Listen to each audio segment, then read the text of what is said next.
आज हम जाएंगे refraction through spherical surfaces. Refraction through spherical. बेटा इधर सुनो, ये मिसने ये रिलेशन ही ना समझ के उसको आगे ऑप्टिक्स रे ऑप्टिक्स में कुछ समझ आने वाला नहीं है, ठीक है? इसलिए रोजो यह पठन थोड़ा ध्यान से। now ध्यान से देखो, आज हम करने वाले हैं स्फेरिकल सरफेसेस के थ्रू क्या रिफ्रैक्शन। कैसे करेंगे ध्यान से देखो। लेट्स सपोज मेरे पास एक स्फेरिकल सरफेस है, लेकिन ये सरफेस फिल्ड है, दूसरे साइड से ये कंप्लीटली फिल्ड है with some medium that is glass, with some medium that is glass. और यहां से लाइट जो आ रही है कहां से आ रही है? एयर से। लेट्स सपोज इसका जो रिफ्रैक्टिव इंडेक्स है दैट इज n1, इसका जो रिफ्रैक्टिव इंडेक्स होगा वो क्या होगा?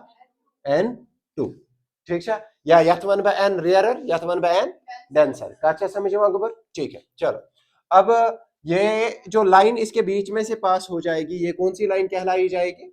Principal axis. और यहां कहीं पे इसका क्या होगा? Centre of curvature. यहां कहीं पे इसका क्या होगा? Centre of curvature. नाउ ध्यान से देखो, अब मुझे पहले ये बताओ, ये जो सरफेस मैंने बनाई ये कॉन्वेक्स सरफेस है या कॉनकेव सरफेस है? कॉन्वेक्स सरफेस है। क्या है कॉन्वेक्स सरफेस? क्या इसकी? It is bulging outwards, it is bulging outwards. अब ध्यान से देखो, लेट्स सपोज मैंने यहाँ पे कोई पॉइंट ऑब्जेक्ट रखा हुआ है, यत्न संत हो में क्या पॉइंट ऑब्जेक्ट आज पटवा लाइट वैसा, और वो लाइट आके किस पे गिरने वाली है? सरफेस पे। What will happen at this point? Let's suppose here is point M. What will happen this at this point? It will enter into denser medium. तो या ऐसा denser medium इसमें तो क्या छप कर देते हैं या ऐसा denser medium इसमें आने गो यत्नसन कर पे ड्रा आ 90 आक, और इसको हम क्या बोलते हैं? नॉर्म। अच्छा समझो, वहीं से ये चला स्ट्रेट के निकल बैंड। ये जो लाइट आई ये स्ट्रेट जाएगी या बैंड हो जाएगी? बैंड हो जाएगी टुवर्ड्स द नॉर्मल या away from the normal? towards the normal, according to which law? As per Snell's law, as per Snell's law. But it means that ये bend हो जाएगी towards the normal, तो it means that ये कहीं ना कहीं पे गिरने वाली है। और अगर ये नॉर्मल को मैं एक्सटेंड करूं, ये किम पॉइंट में ये निकलेगा थ्रू सेंटर ऑफ कर्वेचर। क्या है नियर सेंटर ऑफ कर्वेचर में? क्या है इसकी? यह पॉइंट ऑफ नॉर्मल कन्वर्जेंस। यम ते नॉर्मल यम तम कतनसन कन्वर्ज गसा एट सेंटर ऑफ कर्वेचर। अब ध्यान से देखो, अब ध्यान से देखो, लेट्स सपोज मेरे पास यहाँ पे एक मैं ड्रॉ कर रहा हूं कौन सी लाइन? परपेंडिकुलर, सच दैट कि इसका कर्वेचर जो है वो बहुत कम है। अगर इसका कर्वेचर बहुत कम है तो पीएम को हम क्या कर सकते हैं? नेग्लेक्ट कर सकते हैं, ठीक है? सर इसका आंसर ठीक है, वो जो इनमें क्या कर दिया। नाउ ये जो इक्वेशन है ये फॉलो करेगी एक equation that is n1 sin I is equal to n2 sine of R। Clear शक्का? यहां पे हमारा ये एंगल जो होगा कौन सा एंगल होगा? एंगल I, और ये वाला एंगल जो होगा कौन सा एंगल होगा?